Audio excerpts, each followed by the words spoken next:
RG Kar medical কলেজের প্রাক্তন অধ্যক্ষ সন্দীপ ঘোষের বিরুদ্ধে আর্থিক দুর্নীতির মামলায় কেন্দ্রীয় তদন্তকারী সংস্থা ইডির বড়সড় তল্লাশি অভিযান চলছে। আজ শুক্রবার সকাল 6:30 থেকে শহরের বিভিন্ন স্থানে ইডির তল্লাশি শুরু হয়। ইডি আধিকারিকরা সন্দীপ ঘোষের শালিকার বাড়িতে এয়ারপোর্ট মিলনপল্লীর এলিট এনক্লাবে তল্লাশি চালান। সূত্রে খবর, সন্দীপ ঘোষ বহুবার শালিকার বাড়িতে ছিলেন বলে ধারণা করা হচ্ছে। এছাড়াও হাটগাছা এলাকায় বিপ্লব সিংয়ের বাড়িতে এবং বাসুদেবপুরের কৌশিক কোলের বাড়িতেও প্রায় 10 ঘন্টা ধরে তল্লাশি চলে। বিকেল 4:30 নাগাদ কাগজের খামে কিছু নথি নিয়ে বের হন ইডি আধিকারিকরা। তদন্তে এই পর্যায়ে নতুন কি তথ্য পাওয়া যাবে তা এখনো অপেক্ষার বিষয়। Bureau report, news prime Times. আমাদের সঙ্গে সেরকম আগে বন্ধুত্ব, আগেও আমাদের সাথে কথা ছিল, এখন আর নেই। কথা বলে না,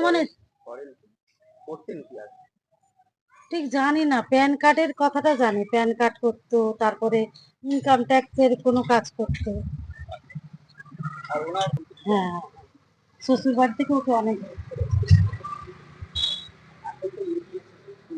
দিয়েছে। হ্যাঁ, দিয়ে সকালবেলায় তো ভোরবেলায় এসছে।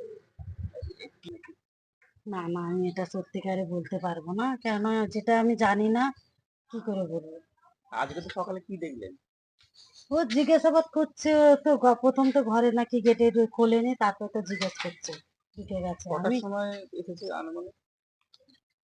6:45 হবে। তাই? 6:45 নলে 6:30। কতক্ষণ দাঁড়িয়েছিলেন? হ্যাঁ, 1 ঘন্টা মতো ছিল তো স্যার। দাঁড়িয়ে? হ্যাঁ, না, আর দরজা নাকি খোলেনি, 1/2 ঘন্টা মতো দরজা খোলে। তাই? তারপরে তারপরে ঢুকেছে।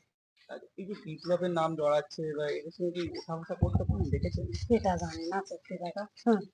আমরা ওটা জানি না। আপনি প্রতিবেশী হিসেবে? হ্যাঁ, প্রতিবেশী। আমরা দাস, ওরা কোলে। এটা দাস পাড়া, কিন্তু যাদের বাড়িতে হয়েছে এটা কোলে। আপনার নাম বলবেন? মুনমুন দাস। তার এমনি ছেলে হিসাবে ভালো পাড়ায় এইটুকু নেই। এবার আমরা আমাদের কাজে কর্মে বেরিয়ে যাই, এর চেয়ে বেশি তো আর কিছু বলতে পারবো না। এমনি কিছুই করেই না দাদা? না, না, শ্বশুর বাড়ি থেকে উনি হেল্প পায়, এইটুকুই জানি।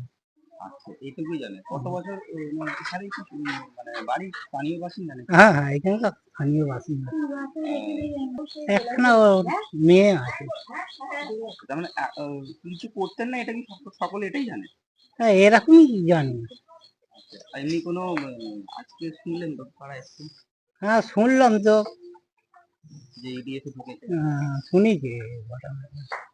সেরকম কি? সেটা বলতে পারবো না। ফোন দেখেছেন যে বিপ্লবের? না, আমি এই বেরিয়ে যাবো, বাজার ফাজার করে দিয়ে বেরিয়ে যাবো সেই রাত্রে। আপনি একটা বাসিন্দা। হ্যাঁ। আপনার নাম? আমার নাম গোবিন্দ সাধুকার।